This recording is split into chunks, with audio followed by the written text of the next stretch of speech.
¿Viste lo anunciado ayer por Trump? ¿Cómo ves la redefinición en muchos sentidos de las reglas del comercio global, Marta, y con unas implicaciones que estamos empezando a ver y a analizar, pero que calculo pues van a seguir saliendo poco a poco en los próximos meses, dependiendo también de cuánto duren estos aranceles, Marta?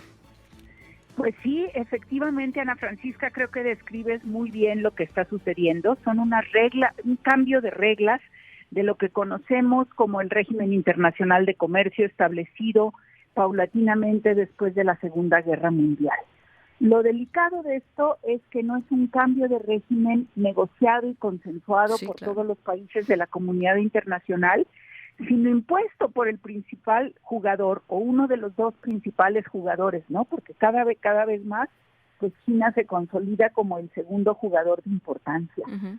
Y esto pues está poniendo realmente en peligro el desarrollo económico de muchos países, con una tendencia al estancamiento económico, a la inflación, algunos hablan de la estanflación, y con pocas posibilidades de negociar, porque no queda claro si estos aranceles recíprocos anunciados ayer van a ser permanentes para lograr el objetivo, que también es difícil de lograr, en mi opinión, de la reindustrialización de Estados Unidos, sí, o si son una manera transaccional de obtener, ¿qué? No sabemos, pues sí, un equilibrio comercial, pero el equilibrio comercial puede ser muy artificial y es el abandono total de todas las teorías económicas de ventajas comparativas, justamente, Ana Francisca. Ahora, sí, perdón, Marta, una de las cosas que a mí me llama la atención, por ejemplo, con relación a México, tú decías quizá es un tema transaccional, ¿no? Yo te amenazo o te impongo ciertos aranceles y estoy como lo ha estado haciendo con México y Canadá, pero hago que tú te muevas en temas que a mí me importan. Y eso sí ha pasado con México. Eso sí ha pasado con México, porque si uno escuchó con atención ayer la intervención un poco caótica del presidente Trump, pero después leías la llamada hoja de datos, ¿no?, que publicó la Casa Blanca. Efectivamente, México y Canadá no están incluidos en los aranceles recíprocos, cosa que a mí me parece no un gran triunfo, sino algo elemental. Si imponía a Canadá y a México aranceles adicionales a los que ya impuso desde marzo, sí, pues ya era matar de una vez y por todas el TEMEC, que él mismo negoció el presidente Trump. Entonces, ¿qué hizo? Que en el párrafo 2 de la segunda página dice, Canadá y México llevan un trato especial porque los aranceles que se les han impuesto con base en el decreto de emergencia económica vinculado con el combate a la migración y a los aranceles, ¿sí? Y dice, y ese decreto eventualmente se puede derogar, pero si se deroga, de todas maneras se les aplicarían aranceles del 12%. Ahora, hay que recordar que dice ese decreto.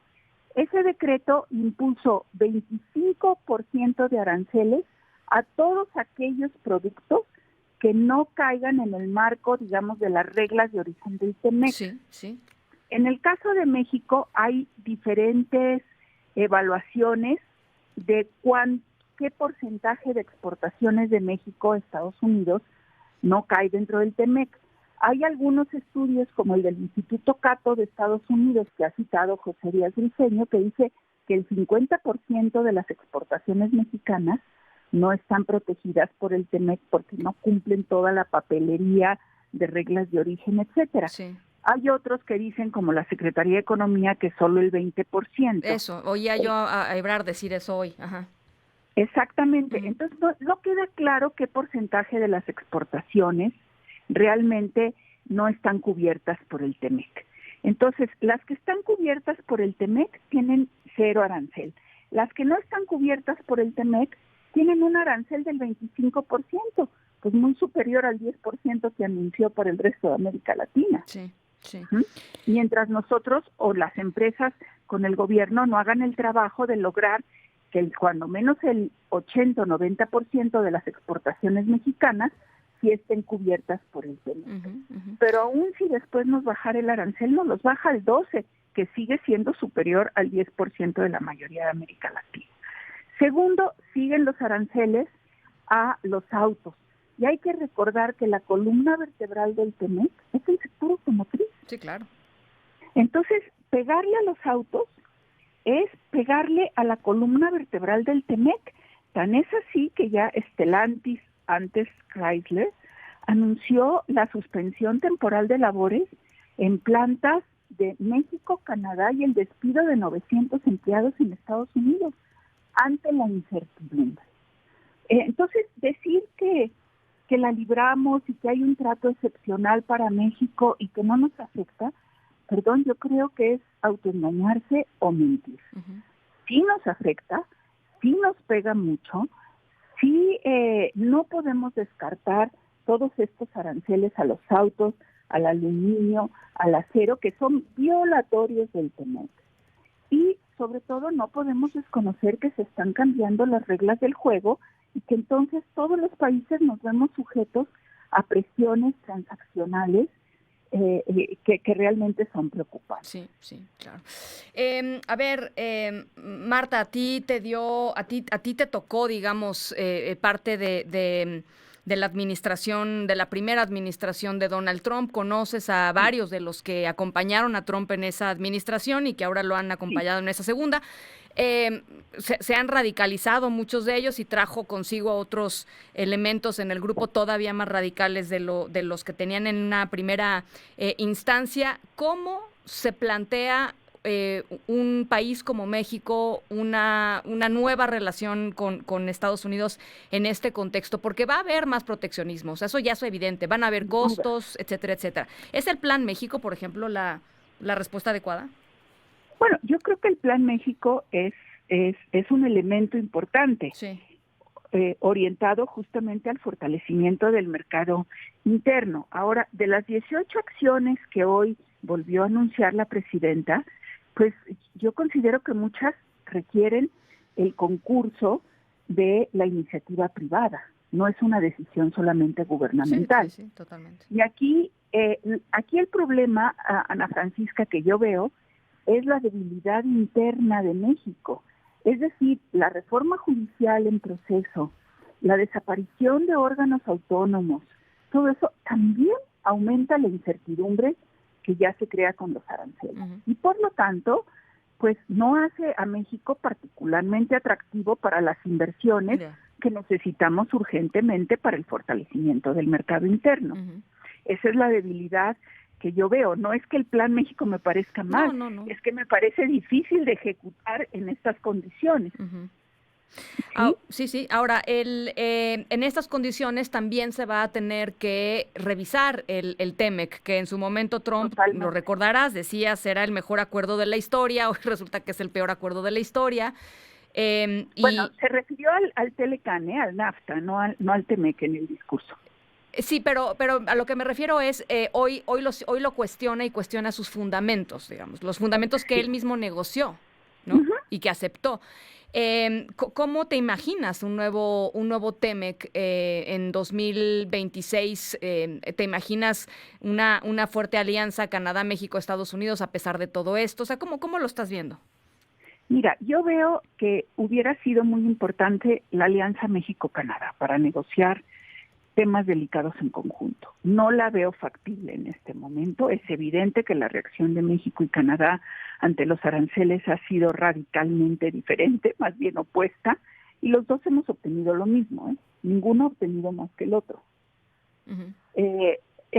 Ahora, ¿qué veo? Veo la posibilidad de que en esta revisión que culmina en una renegociación del TEMEC, se incluyan nuevos capítulos que no fueron incluidos en la versión original, sí, como por ejemplo en materia de inteligencia artificial, de criptomonedas, etcétera, ¿no? Pero también veo que una huida hacia adelante podría ser la propuesta de la integración de una fortaleza norteamericana que fuera una unión aduanera, es decir, la imposición de aranceles iguales en Estados Unidos, Canadá y México ante terceros países.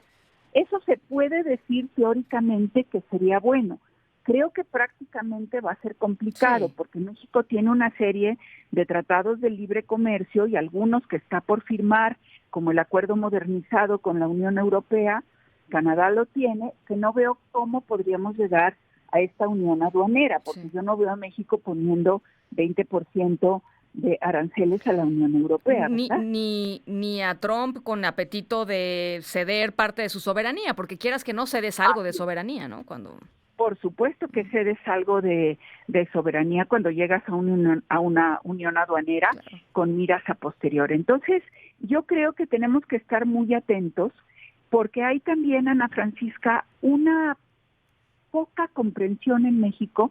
Todo el mundo dice que se va a revisar el TEMEC hasta el 2026. A ver, el proceso de consultas internas en Estados Unidos que marca su legislación de implementación va a empezar ya Sí, en claro. junio, con las consultas a todos los participantes que les llaman en inglés stakeholders. Después vienen audiencias públicas en el Congreso. Y ya estamos viendo que el Congreso pues no está muy contento con los aranceles.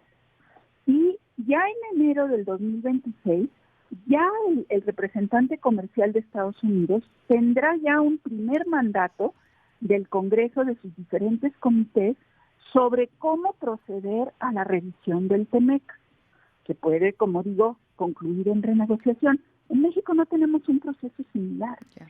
pero tenemos que entender que en Estados Unidos el proceso ya empezó.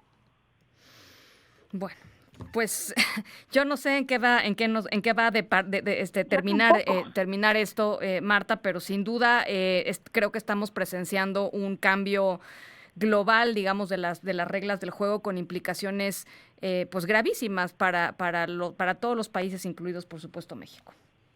Lo diagnosticas muy correctamente, Ana Francisca, y creo que es un tema que tendremos que seguir con gran atención cómo se dan los debates en Estados Unidos y también cómo se van armando aquí las circunstancias para que la iniciativa privada tenga mayor certidumbre y tenga de veras posibilidades de detonar ese mercado interno y esos empleos que se necesitan. Muchísimas gracias, embajadora, como siempre.